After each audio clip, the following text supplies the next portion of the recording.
literally is just transformation and means you never die. Now let's talk about the hand symbol he's doing, which means as above, so below. As above, so below just means what goes on in the spiritual realm, or whether you want to call it the heaven, space, whatever, the higher realms. What goes on up there also goes on down here. That's all it means. Nothing evil. So Baphomet is literally just a symbol of the enlightened man. It has nothing to do with evil. Jesus and Buddha also do the as above, so below symbol. So please understand that this symbol is not evil, and stop letting them tell you your ancient history is evil. The Bible is alive right now. We're all playing different characters. I got to play Jesus. But some of us are playing Judas. Many of us are politicians. You see, there's three parts in this story. You got the good and you got the evil. But most, they're on the fence. That's most. And the fight is over that middle third. Well, I'm going to take as many of these middle third with me as I can.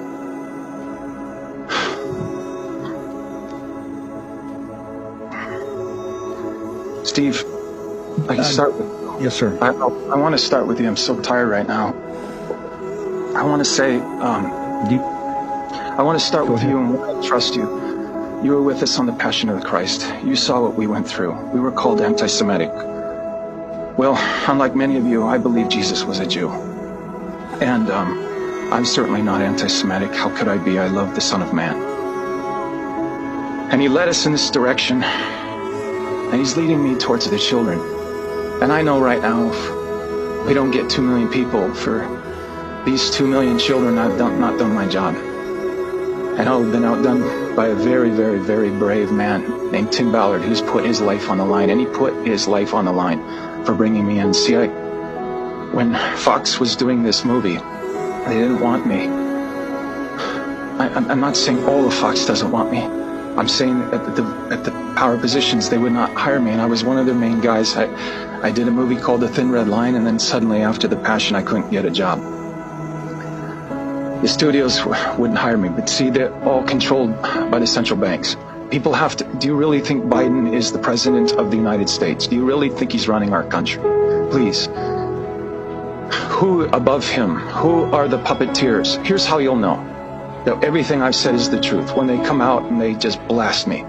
They have to. They have no choice. Because the devil has no choice in this matter. God is coming for him. And I'm talking about the Christ, Jesus God.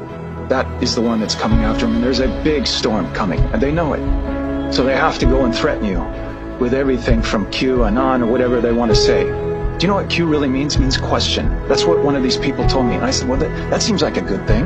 Anon, question, right? Anons then go out and research it to see if it's true. Because we've been fed their lies. Think about Monday.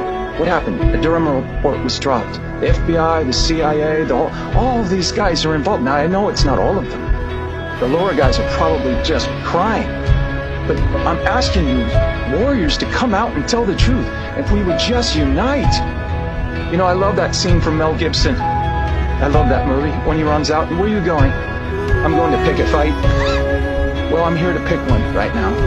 Because I'll do it for my children. I'll do it for your children. What is this? Why is this film so... What is it about this movie that makes people in the film industry and other places not want to see it in theaters? I'll give you one plain example. We had 1,500 patriots, the people that were interested in seeing the film in Las Vegas. During one part of the film, everybody in the audience started whispering. And of course you're watching the viewers to see if they're even interested in the movie, but they were very, very locked in. And at one point they all started whispering, and I thought that was... I've never seen that before. So after the movie, I asked him a couple of questions, and then I had to ask, why were you whispering at this one particular part in the movie? And I didn't pick up on it. And they all started screaming out, Epstein Island. Epstein Island isn't the only island out there where they have hurt children.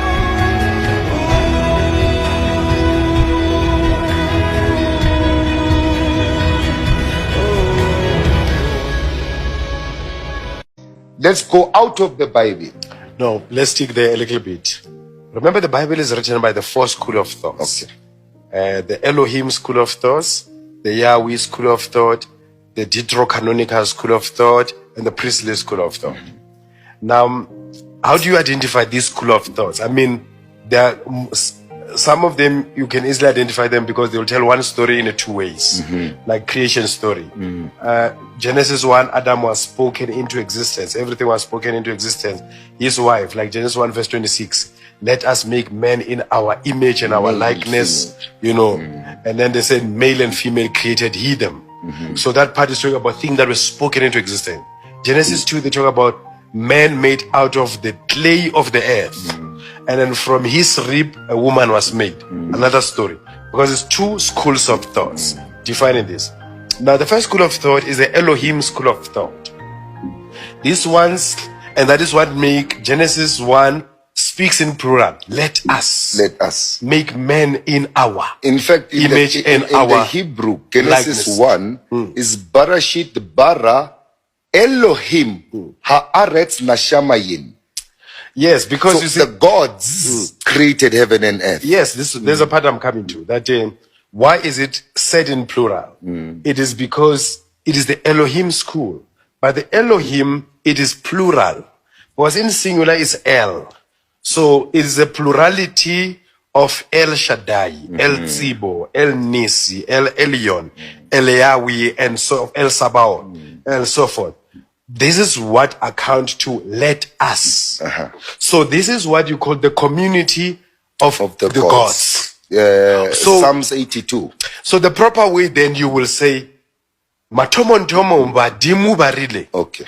The gods. The gods. So when you talk about God in plurality, you will say the gods, because you're talking about the 12 of them. That is why in the New Testament, Christ will talk about Elhoi, lama sabachthani. My El, why have you forsaken me? Because in singular is El. So this Elohim school of thought, which is basically made up of 12 gods, has 7 messengers, is true, which are called the angels. The Beni Elohim. Michael, Gabriel, Raphael, Samael. Now also them, all their names end with El, because they belong to the Yahweh school of thought. The Yahweh school of thought is El Shaddai, El Tzibo, El Nis, El what. And the angels, Michael, Gabriel, Raphael, and then their prophets also end with El, Daniel, Ezekiel. So this is the Elohim school. Now the Yahweh school will end with Yah. And then they say God is Yah. And it is why it's introduced when they introduce Yahweh or Jehovah or Jah. So will be Yahshua, Isaiah, Micah. This is Ayah in the end. It's another school of thought. Jeremiah. And then you have the deuterocanonical school of thought. Is these ones who always say, the law of Moses said.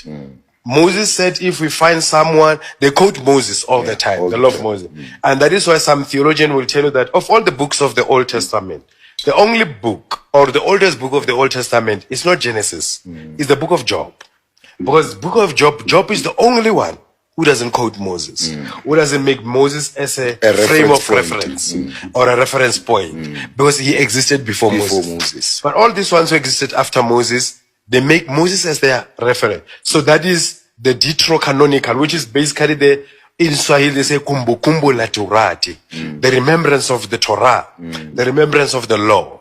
Then you have the other one, the priestly school, the Melchizedek, the Aaron, the Zadok, the Zedek, the priest of David, Solomon, father of John the Baptist. So these are the 4 schools compacted together, and they are responsible for the contradiction. Even the New Testament begin with the 4 schools that are contradicting themselves. They call themselves the Synoptic Gospels. Matthew, Mark, Luke, and John. It's 4 schools of thought. The 4 perspectives of Christ. Exactly. Why the 4 schools? Because these people are obsessed with the 4 cardinal points: north, south, east, and west. The cross. Understand? So if you go to the extra biblical books like that goes into Melchizedek, they'll tell that Melchizedek, or the Trinitarian, who are trying to prove that there was Christianity even in the Old Testament, they'll tell that Melchizedek took the bones of Adam. The book of the bee and the cave of treasure.